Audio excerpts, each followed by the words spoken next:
ఈరోజు వీడియోలో నేను ఇంపార్టెంట్ టెన్సెస్ గురించి వివరిస్తాను. ఇంగ్లీష్‌లో బాగా మాట్లాడటానికి అవసరమైనటువంటి ముఖ్యమైనటువంటి టెన్సెస్ ఏంటి అనేది వివరిస్తాను. టెన్స్ అంటే కాలము అని అర్థము. ఒక సెంటెన్స్‌లో, ఒక వాక్యంలో వెర్బ్ యొక్క రూపాన్ని బట్టి అది ఏ టెన్స్‌లో ఉందో మనం తెలుసుకోవచ్చు. ఇంగ్లీష్‌లో బాగా మాట్లాడటానికి అవసరమైనటువంటి ఒక ఇంపార్టెంట్ గ్రామర్ టాపిక్ ఏంటంటే టెన్స్. కాబట్టి టెన్సెస్ బాగా నేర్చుకుంటే మనం ఇంగ్లీష్‌లో బాగా మాట్లాడగలుగుతాము. ఈ ఛానల్ మీరు కొత్తగా చూస్తున్నట్లయితే దయచేసి సబ్స్క్రైబ్ చేయండి, షేర్ చేయండి, కామెంట్ చేయండి మరియు లైక్ చేయండి. ఈ వీడియోను మీరు చివరి వరకు చూడండి. ఇంగ్లీష్‌లో బాగా మాట్లాడడానికి అవసరమైనటువంటి ముఖ్యమైనటువంటి టెన్సెస్ గురించి మీరు నేర్చుకోగలుగుతారు. టెన్సెస్ 3 రకాలు. ఒకటి ప్రెజెంట్ టెన్స్ అంటే వర్తమాన కాలము. ఇప్పుడు జరుగుతున్నటువంటి పనులను గురించి ఇది తెలియజేస్తుంది. అలాగే పాస్ట్ టెన్స్ అంటే భూతకాలము, అయిపోయిన పనులను గురించి తెలియజేస్తుంది. ఫ్యూచర్ టెన్స్ భవిష్యత్తు కాలము అంటే జరగబోయే పనులను గురించి తెలియజేస్తుంది. మనం ఎప్పుడూ కూడా ఇప్పుడు విషయాలు కానీ లేదా అయిపోయినటువంటి పనులు కానీ లేదా జరగబోయే పనుల గురించి మాట్లాడతాం కాబట్టి ఈ 3 టెన్సెస్లలో కూడా వెర్బ్ ఫార్మ్స్ ఎలా ఉంటాయి అనేది మనం తెలుసుకోవాలి. అలాగే సెంటెన్సెస్లలో ఎలా ఉపయోగిస్తామో కూడా మనం నేర్చుకోవాలి. ప్రెజెంట్ టెన్స్లో 4 టెన్సెస్ ఉంటాయి. ఒకటి present simple tense, present continuous tense, present perfect tense, present perfect continuous tense. అలాగే పాస్ట్ టెన్స్లో కూడా past simple tense, past continuous tense, past perfect tense, past perfect continuous tense అనే 4 టెన్సులు ఉంటాయి. అలాగే ఫ్యూచర్ టెన్స్లో కూడా future simple tense, future continuous tense, future perfect tense, future perfect continuous tense ఇలా మొత్తము కూడా 12 tenses ఉంటాయి. అయితే ఈ 12 టెన్సెస్లో కూడా ఇంగ్లీష్లో మాట్లాడేందుకు బాగా ఉపయోగపడేటటువంటి టెన్సెస్ ఏంటి అంటే ఎక్కువగా ముఖ్యమైనటువంటి టెన్సెస్ ఎన్ని అంటే మొత్తము అవి 5 టెన్సెస్. ఈ వీడియోను మీరు చివరి వరకు చూసినట్లయితే ఈ 5 టెన్సెస్ ఏవి అనేది మీకు తెలుస్తుంది. మొదటిది ప్రెజెంట్ సింపుల్ టెన్స్. ఇంగ్లీష్లో బాగా మాట్లాడటానికి ఎక్కువగా ఉపయోగపడేటటువంటి టెన్స్ ఏంటంటే present simple tense. Present simple టెన్స్లో వెర్బ్ యొక్క రూపము ఎలా ఉంటుంది? V1 అన్న ఉంటుంది, లేదా V1కు ఎస్ కానీ ఈఎస్ కానీ ఐఈఎస్ కానీ యాడ్ అవుతుంది. అంటే ఈ 2 రకాల రూపాలు మాత్రమే ప్రెజెంట్ సింపుల్ టెన్స్లో మనం సెంటెన్సెస్ మాట్లాడేటప్పుడు ఉంటాయి. V1 అంటే వెర్బ్ యొక్క మొదటి రూపము, దీన్ని బేస్ ఫామ్ లేదా రూట్ అని అంటాము. అయితే V1 ఎప్పుడు వస్తుంది? అలాగే V1కు ఎస్ కానీ ఈఎస్ కానీ ఐఈఎస్ కానీ చేర్చగా వచ్చేటటువంటి రూపం ఎప్పుడు వస్తుంది? V1 అనేది ఐ వి యు దే అనేటటువంటి ప్రొనౌన్స్కి వస్తుంది. ఒక సెంటెన్స్లో సబ్జెక్టు లేదా కర్త ప్లేస్లో ఐ వి యు దే వచ్చినప్పుడు కానీ లేదా నౌన్స్ ఉపయోగించినప్పుడు, నామవాచకం ఉపయోగించినప్పుడు, అది బహువచనంలో ఉన్నప్పుడు V1 వస్తుంది. అలాగే V1కు ఎస్ కానీ ఈఎస్ కానీ ఐఈఎస్ కానీ యాడ్ అయినటువంటి ఫామ్ ఎప్పుడు వస్తుంది అంటే హీ షీ ఇట్ లేదా నామవాచకము ఏకవచనంలో ఉన్నప్పుడు వస్తుంది. కాబట్టి ఈ వెర్బ్ యొక్క రూపాన్ని మనం ప్రెజెంట్ సింపుల్ టెన్స్లలో మాట్లాడేటప్పుడు ఇది బాగా గుర్తుపెట్టుకోవాలి.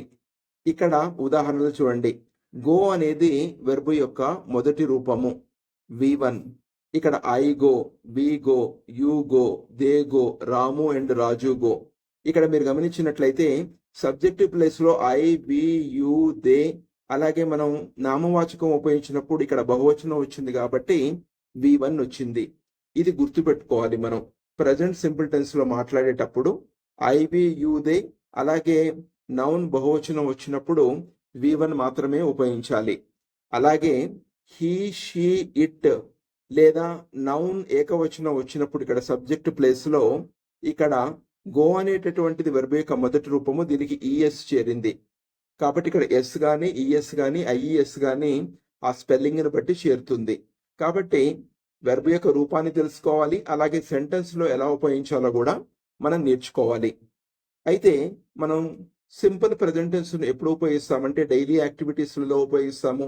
అదే రకంగా డైలీ రొటీన్ని చెప్పినప్పుడు కానీ, యూనివర్సల్ ట్రూత్స్ లేదా విశ్వసత్యాలు చెప్పినప్పుడు, లేదా ఫ్యాక్ట్స్ వాస్తవాలు చెప్పినప్పుడు, లేదా ఫ్యూచర్ ప్లాన్డ్ యాక్టివిటీస్ మనం మాట్లాడుతూ ఉన్నప్పుడు, అలాంటప్పుడు మనం ప్రెజెంట్ సింపుల్ టెన్స్ ఉపయోగిస్తాము. అదే రకంగా ప్రస్తుతం మనం జరిగేటటువంటి పనుల గురించి మాట్లాడుతున్నప్పుడు కూడా ప్రెజెంట్ సింపుల్ టెన్స్ ఉపయోగిస్తాము.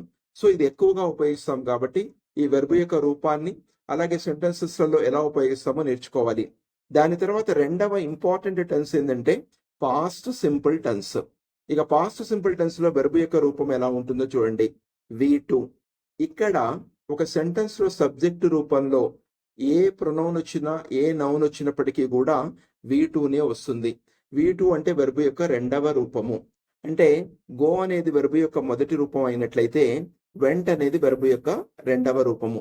కాబట్టి మనం సింపుల్ పాస్ట్ టెన్స్ లో మాట్లాడాలి అంటే మనకు V2 అనే ఫాము ఖచ్చితంగా అన్ని వెర్బ్స్ కు కూడా మనకు తెలిసి ఉండాలి.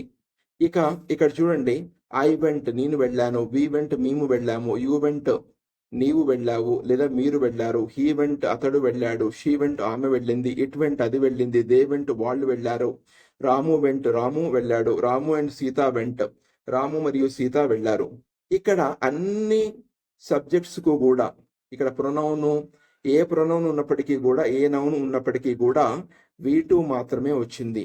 అంటే ఇది అయిపోయినటువంటి పనుల గురించి తెలియజేసేటప్పుడు మనం సబ్జెక్ట్ పక్కన V2ను ఉపయోగించాలి. అంటే గతంలో జరిగినటువంటి పనులను తెలియజేయడానికి మనం సబ్జెక్ట్ పక్కన V2ను ఉపయోగించాలి. ఇది బాగా గుర్తుపెట్టుకోవాలి. ఇక మూడవ ఇంపార్టెంట్ టెన్స్ ఏంటంటే ఫ్యూచర్ సింపుల్ టెన్స్. అంటే జరగబోయే పనులను గురించి తెలియజేయటం. అంటే ఇప్పుడు కాకుండా ఆ తర్వాత చేసేటటువంటిది ఫ్యూచర్లో చేసేటటువంటి పనుల గురించి తెలియజేయడానికి ఫ్యూచర్ సింపుల్ టెన్స్ ఉపయోగిస్తాము. దీంట్లో వెర్బ్ యొక్క రూపం ఏంటంటే అన్ని సబ్జెక్ట్స్ కు కూడా మనం విల్ ప్లస్ V1 ఉపయోగించవచ్చు. అంటే విల్ అనేటటువంటి సహాయక క్రియకు తర్వాత V1 వెర్బ్ యొక్క మొదటి రూపము లేదా దీన్నే బేస్ ఫాము లేదా రూట్ అని అంటాము. ఇక్కడ చూడండి, అన్నిటికీ కూడా ఐ విల్ గో నేను వెళ్తాను అంటే ఆ తర్వాత వెళ్ళబోయే పని, రేపు వెళ్ళటం కానీ నెక్స్ట్ వీక్ వెళ్ళటం కానీ, అంటే ఇది భవిష్యత్తులో విల్ ప్లస్ V1 మీరు ఉపయోగించారంటే భవిష్యత్తులో చేసేటటువంటి పనుల గురించి మీరు తెలియజేస్తున్నారు. వి విల్ గో మేము వెళ్తాము, యూ విల్ గో నీవు వెళ్తావు లేదా మీరు వెళ్తారు, హీ విల్ గో అతడు వెళ్తాడు, షీ విల్ గో ఆమె వెళ్తుంది, ఇట్ విల్ గో అది వెళ్తుంది, దే విల్ గో వాళ్ళు వెళ్తారు, రాము విల్ గో రాము వెళ్తాడు, రాజు అండ్ రమణి విల్ గో రాజు మరియు రమణి వెళ్తారు. అంటే ఎప్పుడైతే విల్ ప్లస్ V1 ఉపయోగించామో ఇది జరగబోయేటటువంటి పనిని మనం తెలియజేస్తున్నట్టుగా లెక్క. కాబట్టి ఇక్కడ వెర్బ్ యొక్క రూపము అలాగే అన్ని సబ్జెక్ట్స్ లో ఎలా ఉపయోగిస్తాం అనేది మనం నేర్చుకోవాలి. ఇక నాలుగవది ఏంటంటే present continuous tense. Present continuous tense అంటే ప్రస్తుతము జరుగుతూ ఉన్నటువంటి పనిని ఇది తెలియజేస్తుంది. దీని యొక్క ఉపయోగము ఇక్కడ వెర్బ్ యొక్క రూపం ఎలా ఉందో చూడండి. ఆమ్ గాని ఈజ్ గాని ఆర్ గాని వచ్చి V4 వస్తుంది. V4 అంటే ఏంటంటే V1 కు ఇంగు చేర్చగా వస్తుంది. వెర్బ్ యొక్క మొదటి రూపానికి ఇంగు చేర్చగా వస్తుంది. ఎప్పుడైనా ఒక పని కొనసాగుతూ ఉన్నప్పుడు మనం V4ను మనం ఉపయోగిస్తాము. V4 ఎప్పుడైతే వచ్చిందో అప్పుడు దానికి ముందు సహాయక క్రియ అనేది వస్తుంది. కాబట్టి ఇక్కడ వెర్బ్ యొక్క రూపము ఎలా ఉంటుంది అంటే ఆమ్ గాని లేదా ఈజ్ గాని లేదా ఆర్ గాని వచ్చి V4 వస్తుంది. సో ఐకి యామ్ వస్తుంది, అలాగే ఏకవచనంలో ఉన్న దానికి ఈజ్ వస్తుంది, బహువచనంలో ఉన్నప్పుడు ఆర్ వస్తుంది, ఆ తర్వాత V4 వస్తుంది. ఐ ఆమ్ గోయింగ్ నేను వెళ్తూ ఉన్నాను, వీఆర్ గోయింగ్ మేము వెళ్తూ ఉన్నాము, యు ఆర్ గోయింగ్ నీవు వెళ్తూ ఉన్నావు, హీ ఈస్ గోయింగ్ అతడు వెళ్తూ ఉన్నాడు, షీ ఈస్ గోయింగ్ ఆమె వెళ్తూ ఉంది, ఇట్ ఈస్ గోయింగ్ అది వెళ్తూ ఉంది, దే ఆర్ గోయింగ్ వారు వెళ్తూ ఉన్నారు. ఎప్పుడైనా ప్రస్తుతము మన ముందు కంటిన్యూస్ గా జరుగుతున్నటువంటి పనిని గురించి తెలియజేయడానికి ప్రజెంట్ కంటిన్యూస్ టెన్స్ చెప్తాము. ఇది కూడా మనం ఇంగ్లీష్ లో మాట్లాడుతున్నప్పుడు ఎక్కువగా ఉపయోగించేది. ఆ తర్వాత ఉపయోగించేటటువంటి ముఖ్యమైనటువంటి టెన్స్ ఏంటంటే present perfect tense. Present perfect tense లో వెర్బ్ యొక్క రూపం ఎలా ఉంటుందంటే హ్యావ్ గాని హ్యాజ్ గాని వచ్చి V3 వస్తుంది. V3 అంటే పాస్ట్ పార్టిసిపల్ వెర్బ్ యొక్క మూడవ రూపము. కాబట్టి మనం వెర్బ్ యొక్క మొదటి రూపాన్ని, రెండవ రూపాన్ని, మూడవ రూపాన్ని, నాలుగవ రూపాన్ని మనం గుర్తుపెట్టుకోవాలి. అప్పుడే మనం ఈ టెన్సెస్లలో మనం ఈ వెర్బ్ ఫామ్ చెప్పేటప్పుడు కరెక్ట్ గా తెలియజేయగలుగుతాము. హ్యావ్ అనేది ఎప్పుడు ఉపయోగిస్తాము, హ్యాజ్ అనేది ఎప్పుడు ఉపయోగిస్తాము. హ్యావ్ అనేది ఐ వి యు దే అనేటటువంటి ప్రొనౌన్స్ కు, అలాగే నామవాచకము బహువచనంలో ఉన్నప్పుడు, అలాగే హ్యాజ్ అనేది హీ షీ ఇట్ అనేటటువంటి ప్రొనౌన్స్ కు, అదే రకంగా నామవాచకం ఏకవచనంలో ఉన్నప్పుడు ఉపయోగిస్తాము.